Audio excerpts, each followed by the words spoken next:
So Erik, I mean, a lot of things to go over here. I mean, first new weight class, first one up here in Canada, new nickname that I just noticed too. Let's start with the actual fight itself.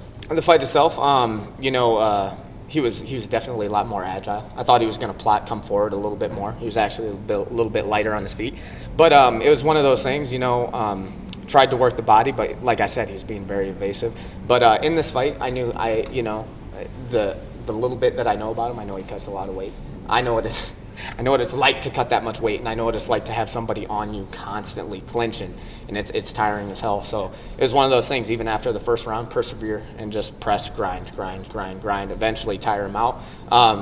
He was definitely strong on my first takedown attempts, but I could hear him grunting. He was putting a lot into staying on his feet. So I knew that eventually, if I just baited, he would eventually tire out, and I'd eventually get him down, and that's what happened. Yeah, and I know you take a lot of pride in being exciting and finishing fights and stuff, but it sounded like you were trying to almost prove something to yourself in a way. But you mentioned the word grinding.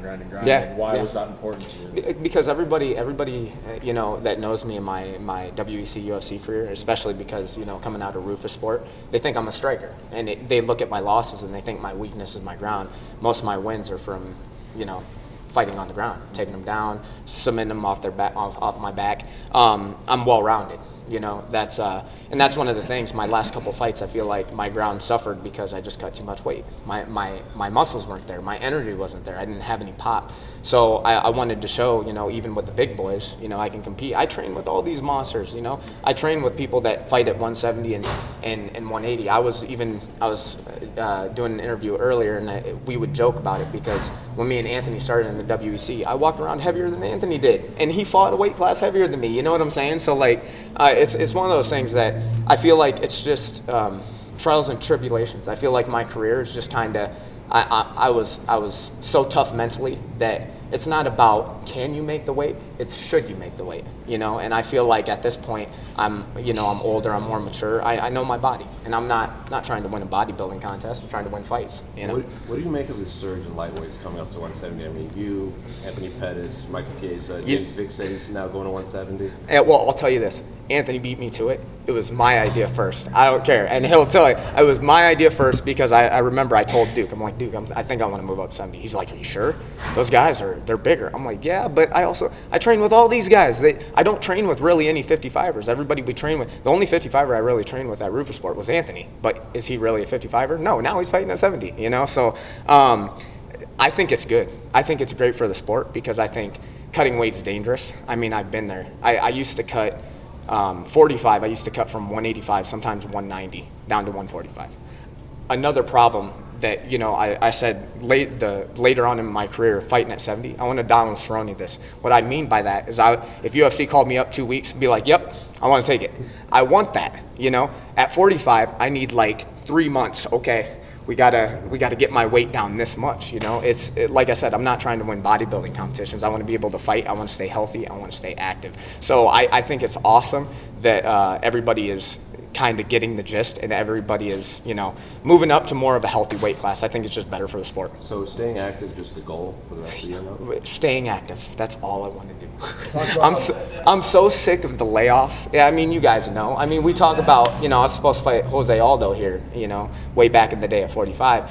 When I was fighting at 45, I either need 3 or 4 months just to prepare my weight, and I had to be lucky to not get injured because my body got so brittle that I'm tearing my knees, I'm breaking my hand. So that's that for me right now. It's just stay active. That's what I want. Talk about how great it feels personally to go up to welterweight. That's what your dad always wanted you to do, and to get this great win. Greatest feeling. You're gonna make me tear up. Greatest feeling in the world. I lost my grandfather 2 days ago, and I had to bury him. Sorry. So sorry. I'm with you, bro. It's one of those things that it was unexpected. He was super healthy. He would joke with me all the time. Walking around 195 sometimes, he'd be like, "Man, you're gonna finish your career at 185." I know that's craziness, but he always thought that I should move up in weight class. And for me to come in and win, grind. Not only that, have my brother. My other corner, Brent Stepanek, he was actually there before I was when my dad passed. He was there for my mom. So close-knit family, man. This is important for all of us, and I know it's important for my mom too.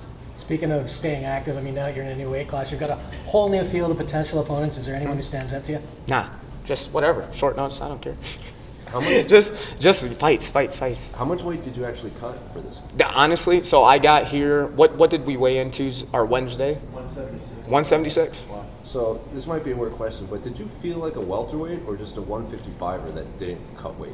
Yeah, that's a good question. It's a good question because I think you're going to start seeing more 155ers that just don't cut weight. I you know, like I said, being on both ends of the spectrum, man, there is no, we're always confident going into a fight, but probably the one doubt you have in your mind is when your legs feel heavy and arms feel heavy. And I was trying to joke, and you know, my last fight, I weighed in 155. It was at 55. The next day, now that they weigh us, the day when we get here, I was 185. I gained 30 pounds. That's not functional weight.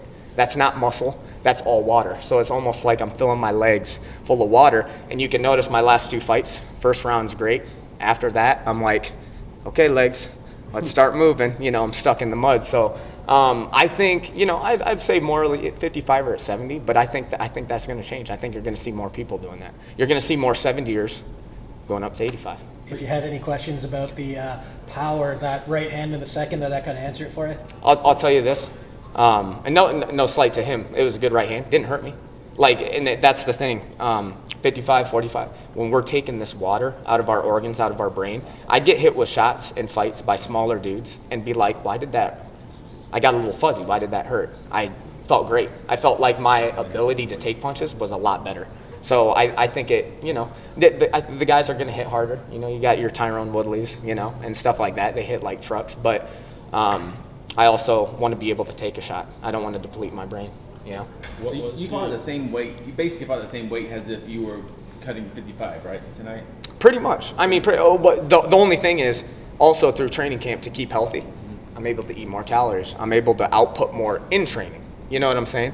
When I would fight at 45, Duke would always joke with me because he's like, your mind is there until about 2 weeks before the fight, and then like my mind's gone. And it's because I'm not thinking about hitting the pads. I'm starving to death. You know, I'm thinking about getting some food in my stomach. So, like I said, it's not healthy. It's not healthy to cut weight, and I think it's super overrated.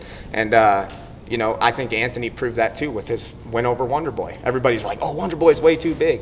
Everybody keeps saying these guys are too big, and I still keep seeing 55ers, you know, tearing it up. What was the inspiration between dropping New Breed and going with Phoenix? I just want to reinvent myself. You know, I've always been a grinder. I've always been someone that doesn't quit. I don't have quit in me. And it was just one of those things. Also, I mean, it goes back to it. My Coach Kush, my boxing coach at Rufus Sport, he was always like, what happens when you get older?